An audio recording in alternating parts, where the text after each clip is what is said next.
জয় শ্রীহরি। সুপ্রিয় শ্রোতাবৃন্দ, আপনাদের সকলকে জানাই আন্তরিক প্রণাম। আজ আমরা প্রবেশ করতে চলেছি পবিত্র শ্রীমদ্ ভাগবতে দশম স্কন্ধে চতুপঞ্চাশোত্তম অধ্যায়ে এক অপূর্ব লীলায়, যেখানে বর্ণিত হয়েছে ভগবান শ্রীকৃষ্ণ ও দেবী রুক্মিণীর দিব্য বিবাহ। এই অধ্যায়ে আমরা দেখতে পাই ভক্তির চূড়ান্ত রূপ, যেখানে রুক্মিণী দেবী তার হৃদয়ের একান্ত ইচ্ছা ও অটল বিশ্বাস নিয়ে শ্রীকৃষ্ণকে স্বামীরূপে গ্রহণ করে, আর ভগবান শ্রীকৃষ্ণ তার ভক্তের ডাকে সাড়া দিয়ে সমস্ত ব্যথা অতিক্রম করে তাকে নিজের করে নেয়। এই বিবাহ শুধুমাত্র এক ঐতিহাসিক ঘটনা নয়, এটি ভক্ত ও ভগবানের মিলনে এক চিরন্তন প্রতীক, প্রেম, বিশ্বাস ও পরম আশ্রয়ের এক অনন্য উদাহরণ। চলুন ভক্তিভরে শ্রবণ করি শ্রীকৃষ্ণ ও রুক্মিণীর বিবাহ লীলা। ভাগবত কথার অনুরাগী সকল শ্রোতাবৃন্দকে সশ্রদ্ধ প্রণতি নিবেদন করে এবং শ্রবণ মাত্র পরমঙ্গল সাধনকারী গ্রন্থরাজ শ্রীমদ্ ভাগবতের বন্দনা করে শুরু করছি ভাগবতের দশম স্কন্ধের চতুপঞ্চাশোত্তম অধ্যায়, শ্রীকৃষ্ণ শ্রীকৃষ্ণ ও রুক্মিণীর বিবাহ। তাই সবাইকে মনোযোগ সহকারে শ্রবণ করার অনুরোধ রইল। তার আগে অমৃত কাদম্বিনী চ্যানেলটি সাবস্ক্রাইব না করলে এখনই সাবস্ক্রাইব করুন আর নিত্য ভাগবত কথা শ্রবণ করুন। হরি ওম তৎসৎ।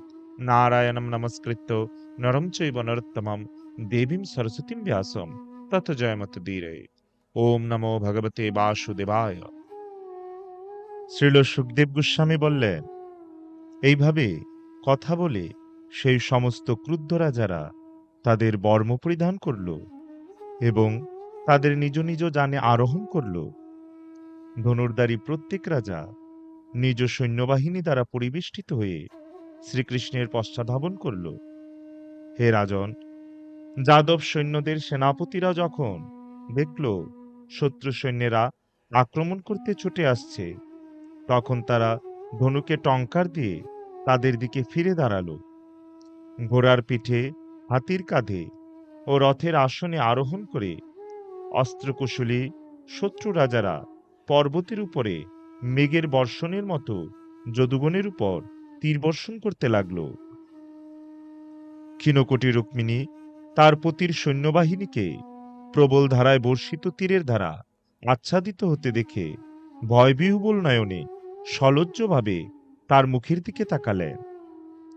উত্তরে ভগবান হাসলেন এবং তাকে আশ্বস্ত করলেন, ভয় পেও না হে সুন্দর নয়না, ভয় পেও না হে সুন্দর নয়না। তোমার সৈন্যদের কাছে এই শত্রু সৈন্যবাহিনী এখনই বিনষ্ট হবে। গদ ও শঙ্কর্ষণের নেতৃত্বে ভগবানের সৈন্যবাহিনীর বীরগণ বিপক্ষের রাজাদের আক্রমণ সহ্য করতে পারলেন না। তাই লৌহস্বর দ্বারা তার শত্রুর অশ্ব, হস্তি ও রথসমূহ ধ্বংস করতে শুরু করলেন। যুদ্ধরত অশ্ব, গজ ও রথারোহী কোটি কোটি সৈন্যদের মুন্ডু ভূমিতে পতিত হল। কোনো কোনো মুন্ডে কুণ্ডল ও শিরস্ত্রাণ, কোনোটিতে পাগড়ি পরা ছিল। চতুর্দিকে তরবারি, গদা ও ধনুকধরা হাতের সঙ্গে উরু, পা ও আঙ্গুলহীন হাত এবং ঘোড়া, গাধা, হাতি, উট, খড় ও মানুষের মুন্ডু উপরে ছিল। জরাসন্ধের নেতৃত্বাধীন রাজারা তাদের সৈন্যবাহিনীগুলিকে জয়োন্মুখী বৃষ্ণিদের দ্বারা বিনষ্ট হতে দেখে নিরুৎসাহিত হল এবং তারা যুদ্ধক্ষেত্র ত্যাগ করল। পত্নীহারা মানুষের মতো আতুর শিশুপালের কাছে সেই রাজারা উপস্থিত হল। তার বর্ণ নিষ্প্রভ হয়ে গিয়েছিল, তার উৎসাহ চলে গিয়েছিল এবং তার মুখ শুষ্ক দেখাচ্ছিল। রাজারা তখন তাকে বলল, হে নরশার্দুল, শিশুপাল, শোন, তোমার বিমর্ষতা ত্যাগ করো। হে রাজন, প্রকৃতপক্ষে দেহগণের সুখ ও দুঃখ কখনোই স্থিরভাবে থাকতে দেখা যায় না। কোনো নারী সাজের কাঠের পুতুল যেমন পুতুল নাচিয়ে ইচ্ছামতো নৃত্য করে, তেমনি ভগবানের নিয়ন্ত্রিত এই জগৎ সুখ ও দুঃখ উভয়ের মধ্যেই সংগ্রাম করছে। যুদ্ধে কৃষ্ণের সঙ্গে তোমাকে এবং তোমার 23টি সৈন্যবাহিনীকে 17 বার পরাজয় বরণ করতে হয়েছিল। কেবলমাত্র একবার আমি তাকে পরাজিত করেছিলাম। কিন্তু তবু আমি কখনো শোক বা আনন্দ করিনি, কারণ আমি জানি এই জগৎ কালচক্রে এবং অদৃষ্টির প্রভাবে চালিত হয়ে থাকে। আর এখন আমরা সকলে সেনাপতিদের মহাদক্ষেরা, কৃষ্ণের দ্বারা সুরক্ষিত যোদ্ধবাহিনী ও তাদের সামান্য কজন অনুগামীদের কাছে পরাজিত হয়েছি। আমাদের শত্রুরা জয়ী হয়েছে, কারণ কাল এখন তাদের অনুকূলে রয়েছে। কিন্তু ভবিষ্যতে যখন কাল আমাদের পক্ষে মঙ্গলজনক হবে, তখন আমরাই বিজয়ী হব। শ্রীল সুখদেব গোস্বামী বললেন, এইভাবে তার মিত্রদের পরামর্শ মেনে শিশুপাল আর অনুগামীদের সঙ্গে নিয়ে রাজধানীতে ফিরে গেল। অবশিষ্ট যোদ্ধারাও তাদের নিজ নিজ নগরীতে প্রত্যাবর্তন করল। অধিকন্তু বলবান রুক্মী কৃষ্ণের প্রতি বিশেষভাবে বিদ্বেষভাবাপন্ন হয়ে উঠেছিল। তাই কৃষ্ণ রাক্ষস মতে বিবাহ করার জন্য তার ভগ্নীকে নিয়ে চলে যাচ্ছে, এই ঘটনা সে সহ্য করতে পারেনি। তাই সমগ্র সৈন্যবাহিনী নিয়ে সে ভগবানের পশ্চাধাবন করল। হতাশ ও ক্রুদ্ধ মহাবাহু রুক্মী বর্মে সজ্জিত ও তার ধনুক নিয়ন্ত্রণ করতে করতে সকল রাজাদের সামনে প্রতিজ্ঞা করেছিল, আমি যুদ্ধে কৃষ্ণকে হত্যা না করে এবং রুক্মিণীকে আমার সঙ্গে ফিরিয়ে না এনে কুণ্ডিনে প্রবেশ করব না। আমি তোমাদের কাছে এই প্রতিজ্ঞা করলাম। এই কথা বলে সে তার রথে আরোহণ করল এবং তার সারথীকে বলল, যেদিকে কৃষ্ণ রয়েছে সেদিকে সত্বর অশ্বদের চালনা করো। অবশ্যই তারও আমার যুদ্ধ হবে। এই দুষ্ট মনোভাবাপন্ন গোপবালক তার শৌর্য দ্বারা মোহগ্রস্ত হয়ে বলপূর্বক আমার ভগ্নীকে অপহরণ করেছে। কিন্তু আজ আমি আমার তীক্ষ্ণ তীর দ্বারা তার অহংকার দূর করব। এইভাবে সদম্বে বলতে বলতে ভগবানের প্রকৃত ক্ষমতা বিষয়ে অজ্ঞ মূর্খ রুক্মী তার একমাত্র রথে শ্রী গোবিন্দের সমীপবর্তী হল এবং দাঁড়াও এবং যুদ্ধ করো বলে তাকে প্রতিদ্বন্দ্বিতা আহ্বান করল। রুক্মী অত্যন্ত দৃঢ়তার সঙ্গে তার ধনুক আকর্ষণ করে শ্রীকৃষ্ণকে 3 বার আঘাত করল। তারপর সে বলল, ওহে যদুকুল দূষণ, ক্ষণকাল এখানে দাঁড়াও। যজ্ঞের হবি চুরি করে পালানো কাকের মতো তুমি আমার ভগ্নীকে অপহরণ করে যেখানেই নিয়ে যাও, আমি পিছনে যাব। আজই আমি তোমার অহংকার দূর করব। তুমি নির্বোধ, তুমি প্রতারক, তুমি যুদ্ধ কপট। আমার তীরগুলির আঘাতে নিহত হয়ে শুয়ে পড়বার আগে কন্যাটিকে মুক্ত করে দাও। এর উত্তরে শ্রীকৃষ্ণ হাসলেন এবং 6টি তীর নিক্ষেপের দ্বারা তিনি রুক্মীকে আঘাত করলেন এবং তার ধনুকটি ভেঙে দিলেন। রুক্মীর 4টি অশ্বকে 8টি তীর দ্বারা এবং তার সারথীকে 2টি দ্বারা এবং রথের ধ্বজাকে 3টি তীর দ্বারা ভগবান বিদ্ধ করলেন। রুক্মী অন্য ধনুকটিকে গ্রহণ করে 5টি তীর দ্বারা ভগবান শ্রীকৃষ্ণকে বিদ্ধ করলেন। এই সমস্ত অনেক তীরের আঘাত পেলেও ভগবান অচ্যুত আবার রুক্মীর ধনুক ভেঙে দিলে। রুক্মী তবুও অন্য ধনুক গ্রহণ করল, কিন্তু অচ্যুত ভগবান সেটিকেও খণ্ড খণ্ড করে ভঙ্গ করলে। পরিক, পট্টিস, তরবারি ও চর্ম, টুল, টুমর, যে যে অস্ত্র রুক্মী ধারণ করেছিল সমস্তই শ্রীহরি আঘাতের দ্বারা চূর্ণ করলে। তারপর রুক্মী তার রথ থেকে লাফ দিয়ে নামল এবং ক্রুদ্ধ হয়ে খড়গ হাতে কৃষ্ণকে হত্যা করার জন্য পাখি যেমন উড়ে যায় তেমন ভাবে তার দিকে ধাবিত হল। রুক্মী তাকে আক্রমণ করলে শ্রী ভগবান তীর নিক্ষেপ করলে, যা রুক্মীর তরবারি ও ঢাল তিল তিল খণ্ডে ছেদন করেছিল। শ্রীকৃষ্ণ অতঃপর তার নিজ তীক্ষ্ণ তরবারি গ্রহণ করলেন এবং রুক্মীকে হত্যার জন্য প্রস্তুত হলেন। সতী রুক্মিণী তার ভ্রাতাকে বধ করার জন্য শ্রীকৃষ্ণকে উদ্যত হতে দেখে বিহ্বল হলেন। তার পতির চরণে পতিত হয়ে কাতরভাবে তিনি বলতে লাগলেন, হে যোগেশ্বর, হে অপরিমেয়, হে দেবদেব, হে জগন্নাথ, হে সর্বমঙ্গলময় ও মহাভুজ, কৃপা করে আমার ভ্রাতাকে হত্যা করবেন না। শ্রীল সুখদেব গোস্বামী বললেন, চরম ভয়ে রুক্মিণীর সকল অঙ্গ যখন কাঁপতে থাকলো এবং তার মুখ শুষ্ক হল। মহাশোকে তখন তার কণ্ঠ অবরুদ্ধ হয়ে গেল। তার কাতরতায় তার সুবর্ণ কণ্ঠ আর স্থলিত হয়েছিল। তিনি শ্রীকৃষ্ণের দুই চরণ ধারণ করলে ভগবান করুণা অনুভব করে নিবৃত্ত হলেন।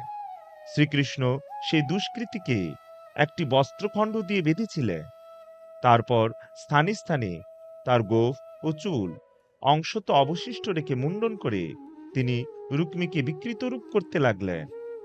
সেই সময় হাতি যেমন পদ্ম বিদলিত করে, যদুবীরগণ তেমনিভাবে তাদের বিপক্ষের অসামান্য সৈন্যবল দমন করেছিলেন।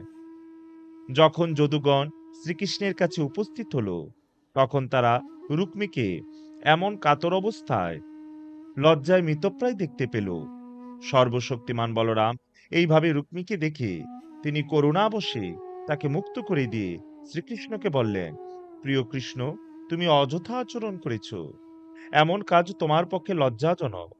কারণ কোনো নিকটাত্মীয়ের শত্রু কেশ মুন্ডন করে দিয়ে বিকৃত রূপ করা তাকে হত্যা করারই সমান। সাধ্বী, তোমার ভ্রাতার বিকৃত রূপ হওয়ার ফলে উদ্বিগ্ন হয়ে আমাদের প্রতি অসন্তুষ্ট হইও না। নিজের সুখ ও দুঃখের জন্য অন্য কেউই দায়ী হয় না, কারণ মানুষ তার আপন কর্মফলই ভোগ করে। পুনরায় শ্রীকৃষ্ণকে উদ্দেশ্য করে বলরাম বললেন, কোনো আত্মীয় বন্ধুর নিজের দোষে তার মৃত্যুদণ্ড প্রাপ্য হলে তাকে হত্যা করা উচিত নয়, বরং পরিবার থেকে তাকে ত্যাগ করা উচিত। কারণ ইতিমধ্যেই তার পাপের ফলে সে নিহত হয়েছে, কেন তাকে আবার হত্যা করবে? রুক্মিণীর দিকে ফিরে বলরাম বলতে লাগলেন, ব্রহ্মা দ্বারা প্রতিষ্ঠিত ক্ষত্রিয়ের ধর্ম নির্দেশ করছে যে কোনো মানুষ তার নিজের ভ্রাতাকেও হত্যা করতে পারে। সেটি বাস্তবিক অত্যন্ত নিদারুণ বিধি। পুনরায় বলরাম শ্রীকৃষ্ণকে উদ্দেশ্য করে বললেন, আপন ঐশ্বর্য গর্বে অন্ধ হয়ে অহংকারী মানুষ রাজ্যপাট, ভূমি, সম্পদ, নারী, মানমর্যাদা, শক্তি, সামর্থ্যের মতো অনেক কিছুরই জন্য অন্য সকলকে ব্যথিত করে থাকে। রুক্মিণীকে বলরাম বললেন, তোমার মনোভাব যথার্থ নয়। কারণ তোমার প্রকৃত শুভাকাঙ্ক্ষীদের প্রতি যারা অনিষ্টকারী এবং সকল জীবের প্রতি যারা বৈরীভাবাপন্ন, তুমি অজ্ঞ মানুষের মতোই তাদের মঙ্গলাকাঙ্ক্ষা করো। ভগবানের মায়া মানুষকে তার প্রকৃত স্বরূপ ভুলিয়ে রাখে এবং তাই দেহকে আত্মরূপে গ্রহণ করে তারা অন্যান্যদের বন্ধু, শত্রু বা নিরপেক্ষ মনে করে থাকে। মানুষ যেমন আকাশের জ্যোতি কিংবা শুধুমাত্র আকাশকেই দুটি ভিন্ন সত্তা বলে মনে করে, তেমনি যারা মোহগ্রস্ত তারাও সমস্ত দেহধারী সত্তার মধ্যে অধিষ্ঠিত একই পরমাত্মাবাদ নানা রূপে অনুধাবন করে থাকে। এই জড়দেহ যেটির সৃষ্টি ও বিনাশ হয়ে থাকে, সেটি বিভিন্ন প্রাকৃতিক উপাদান, ইন্দ্রিয়াদি এবং প্রকৃতির গুণাবলী দ্বারা গঠিত হয়েছে। জড়জাগতিক অবিদ্যার ফলে আরোপিত এই দেহটি জীবের জন্ম মৃত্যুর চক্রে আবর্তিত হওয়ার অভিজ্ঞতা সৃষ্টি করে থাকে। হে সতী, অসার জড়জাগতিক বস্তুর সঙ্গে আত্মার কখনো সংযোগ কিংবা বিচ্ছেদ হয় না, কারণ আত্মা সেই সব কিছুরই মূল বস্তু ও প্রকাশক। আত্মা তাই সূর্যেরই মতো বিরাজমান এবং তার সঙ্গে দর্শন ইন্দ্রিয়ের বাস্তবিকই সংযোগ কিংবা বিচ্ছেদ ঘটে না। জন্ম ও অন্যান্য রূপান্তর দেহেরই হয়, কিন্তু আত্মার কখনো তা হয় না। ঠিক যেমন চন্দ্রকলার পরিবর্তন হয়, কিন্তু কখনোই চন্দ্রের পরিবর্তন হয় না। যদিও অমাবস্যার দিনটিকে চন্দ্রের মৃত্যু বলা হতে পারে। কোনো ঘুমন্ত মানুষ যেমন ইন্দ্রিয় উপভোগের বিষয়াদি ও তার কর্মের ফল স্বপ্নের মায়ার মধ্যে স্বয়ং উপলব্ধি করে, তেমনিভাবে কোনো মূঢ় ব্যক্তিও সংসার দশা ভোগ করতে থাকে। সুতরাং তোমার মনকে যে সব শোক দুঃখ দুর্বল ও বিভ্রান্ত করছে, তুমি সেগুলি অপ্রাকৃত দিব্যজ্ঞানের সাহায্যে দূরীভূত করো। হে শুচিস্মিতে, তোমার স্বাভাবিক মানসিকতা আবার ফিরে পাও। শ্রীল সুখদেব গোস্বামী বললে, এইভাবে শ্রী বলরামের কাছ থেকে জ্ঞান আলোকে উদ্ভাসিত হয়ে তন্বী রুক্মিণী তার বিষণ্ণতা বিস্তৃত হলেন এবং দিব্য অপাকৃত বুদ্ধি সহকারে তার মন স্থির করলে। রুক্মী তার শত্রুদের কাছে বিজিত হয়ে কেবলমাত্র তার প্রাণটুকু নিয়ে বেঁচে থাকলেও এবং তার শক্তি ও দেহপ্রভা বিনষ্ট হলেও কিভাবে তাকে বিকৃত রূপ দেওয়া হয়েছিল তা সে ভুলতে পারল না। হতাশায় তার বসবাসের জন্য ভোজকট নাম দিয়ে একটি বৃহৎ নগরী সে নির্মাণ করেছিল। যেহেতু সে প্রতিজ্ঞা করেছিল, যতক্ষণ না আমি দুর্মতি কৃষ্ণকে হত্যা করছি এবং আমার কনিষ্ঠ ভগ্নীকে ফিরিয়ে আনছি, ততদিন আমি কুণ্ডিনে পুনরায় প্রবেশ করব না। ক্রুদ্ধ হতাশায় রুক্মী সেই স্থানেই বাস করতে লাগলেন। হে কুরুবংশ রক্ষক, এইভাবে পরমেশ্বর ভগবান বিপক্ষের সকল রাজাদের পরাজিত করে ভীষ্মক কন্যাকে তার রাজধানীতে নিয়ে এলেন এবং বৈদিক বিধি অনুসারে তাকে বিবাহ করলেন। সেই সময় হে রাজন, যদুপুরের নাগরিকগণ কেবলমাত্র যদুপতি শ্রীকৃষ্ণকেই ভালোবাসত। তাই সেখানকার সকল গৃহে মহোৎসব উদযাপিত হয়েছিল। সমস্ত নারী পুরুষ মহানন্দে উজ্জ্বল মণিরত্নাদি ও কুণ্ডলে বিভূষিত হয়ে বিবাহের উপহার সামগ্রী নিয়ে এসেছিল এবং সেইগুলি তারা শ্রদ্ধার সঙ্গে বিচিত্র বসনে ভূষিত বর ও বধূকে নিবেদন করেছিল। বৃষ্ণিদের নগরী অতি সুন্দর হয়ে উঠেছিল। সুউচ্চ উৎসব স্তম্ভ এবং ফুলমালা, কাপড়ের পতাকা ও মূল্যবান রত্ন দিয়ে সুসজ্জিত তোরণ করা হয়েছিল। মাঙ্গলিক জলপূর্ণ কুম্ভ, সুগন্ধীয় গুরু, ধূপ ও দীপের আয়োজনে প্রতিটি গৃহদ্বার সুশোভিত হয়ে উঠেছিল। বিবাহে আমন্ত্রিত অতিথিস্বরূপ প্রিয়জন রাজাদের প্রমত্ত হাতিগুলি নগরীর পথগুলি পরিষ্কার পরিচ্ছন্ন করে রেখেছিল এবং এই হাতিগুলি দাঁড়ে দাঁড়ে কদলী ও গুবাক বৃক্ষ স্থাপন করে নগরীর সৌন্দর্য আরো বর্ধিত করেছিল। যারা কুরু, সৃঞ্জয়, কৈকেয়, বিদর্ভ, যদু ও কুন্তি বংশীয় রাজ পরিবারগুলি থেকে এসেছিলেন, তারা মহানন্দে ইতস্তত ধাবমান মানুষের ভিড়ের মধ্যে পরস্পরের সঙ্গে আনন্দে মিলিত হয়েছিলেন। সর্বত্র মহিমা কীর্তিত রুক্মিণীর হরণের কথা শ্রবণ করে রাজা ও তাদের রাজকন্যাগণ সম্পূর্ণরূপে বিস্মিত হয়েছিলেন। সকল ঐশ্বর্যাধিপতি শ্রীকৃষ্ণকে লক্ষ্মীদেবী শ্রীমতী রুক্মিণীর সঙ্গে মিলিতভাবে দর্শন করে দ্বারকার নগরবাসীরা মহানন্দিত হয়েছিল। ওম তৎসৎ ইতি শ্রীমন্মহর্ষি ব্যাসদেব প্রণীত পারমহংসী সংহিতা শ্রীমদ্ ভাগবত মহাপুরাণের দশম স্কন্ধের চতুপঞ্চাশোত্তম অধ্যায় এখানেই সমাপ্ত। পরবর্তীতে আমরা শ্রবণ করব শ্রীমদ্ ভাগবতের দশম স্কন্ধের পঞ্চপঞ্চাশ অধ্যায় প্রদ্যুম্নের রীতিকথা। তাই সবাইকে পরবর্তী ভিডিও দেখার আমন্ত্রণ রইল। জয় জয় গ্রন্থরাজ শ্রী শ্রীমদ্ ভাগবত মহাপুরাণের জয়। জয় জয় ভাগবত কথা শ্রবণকারী সকল ভক্তবৃন্দের জয়। জয় শ্রীকৃষ্ণ চৈতন্য প্রভু নিত্যানন্দ শ্রী অদ্বৈত গদাধর শ্রীবাসাদি শ্রী গৌর ভক্তবৃন্দ। হরে কৃষ্ণ কৃষ্ণ কৃষ্ণ হরে হরে, হরে রাম রাম রাম হরে হরে। জয় শ্রী হরি।